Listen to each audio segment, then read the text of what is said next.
Dans une rue animée de surulaires, où les klaxons se mélangent aux cris de vendeuses, se trouvait un petit salon de coiffure modeste mais chaleureux. Beauty by Amara. C'était là que travaillait Amara, une jeune femme métisse à la beauté rare, toujours coiffée de longues tresses blondes qu'elle faisait elle-même.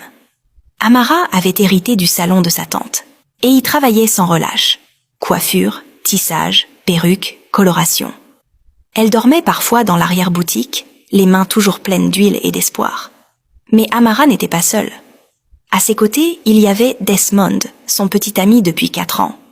Il ne faisait rien de précis dans la vie, juste des plans, des rêves, des opportunités imaginaires.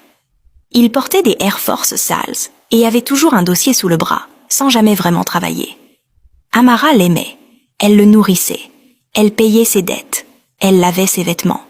Un soir, après une longue journée de tresse, Desmond dit « Amara, j'ai une opportunité. Mon oncle à Ghana a besoin de quelqu'un pour l'aider à gérer son salon barbier là-bas. Il m'a promis de m'installer si je trouve juste de quoi voyager. C'est notre chance, bébé. » Amara, fatiguée mais pleine de foi en lui, répondit « Tu veux dire que si tu pars, on aura enfin une vie meilleure ? Oui, et je te jure, je reviendrai te chercher. Tu verras. » Elle réfléchit toute la nuit.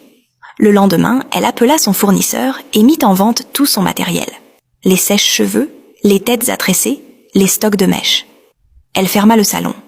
Elle donna tout l'argent à Desmond, gardant juste assez pour acheter quelques chaises et faire des coiffures à domicile.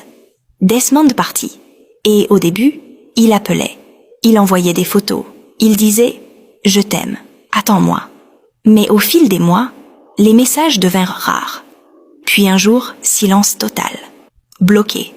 Elle appela un de ses anciens amis à elle. Le gars hésita, puis parla. « Et Amara, fais ton cœur. » Desmond vit au Ghana avec une fille. Ils ont ouvert un salon ensemble. Je crois même qu'ils vont se fiancer. Amara sentit sa poitrine se serrer. Elle s'évanouit. « Si tu veux la suite, commande partie 2 et abonne-toi,